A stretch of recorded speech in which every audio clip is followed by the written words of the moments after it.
What are you training your eyes to want? And what is it doing to your heart? Good morning and welcome back to Northman Coaching's 7 Deadly Sins. I'm your host, Gary Holtz. Today, we're talking about lust. Job chapter 31, verse 1 says, I made a covenant with my eyes not to look lustfully at a young woman. Job understood something that most men refuse to admit. What you repeatedly look at, you eventually begin to desire. And what you continue to desire will start influencing how you think, how you treat people, and how you behave when nobody is watching. Lust does not begin in the bedroom. It begins with the eyes, moves into the imagination, and eventually takes control of the heart. And let's stop pretending that this is only about pornography or cheating. Lust happens whenever you reduce another human being to something that you can use for your own satisfaction. You're no longer seeing someone's humanity. You're only seeing what they might give to you. Whether that be attention, validation, excitement, sex, or even escape.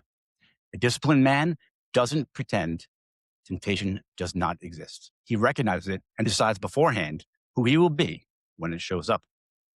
That's why Job made a covenant, not a suggestion, not a goal, not a promise to try harder next time. He established a boundary before temptation arrived. Some of you keep asking God to remove temptation while refusing to remove fucking access to it. You follow accounts. You revisit the websites. You entertain the messages.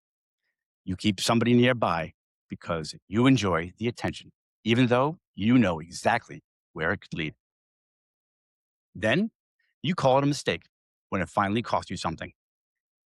It wasn't one mistake. It was a series of undisciplined decisions. So here's today's challenge. Identify the doorway that you keep leaving open. Fucking close it. Unfollow it. Delete it. End the conversation. And then tell somebody that you trust. Stop protecting the very thing that is destroying your discipline. Lust promises pleasure, but it eventually turns you into a slave. Freedom begins when you stop feeding, but you keep asking God to help you defeat. The way you look on the outside is a direct reflection of what is happening on the inside. I'm Gary from Northman Coaching. If you are ready to stop hiding and start becoming the man God called you to be, then visit northmancoaching.com and join the brotherhood. Stand firm, walk humbly, and leave the legacy. I will see you next time.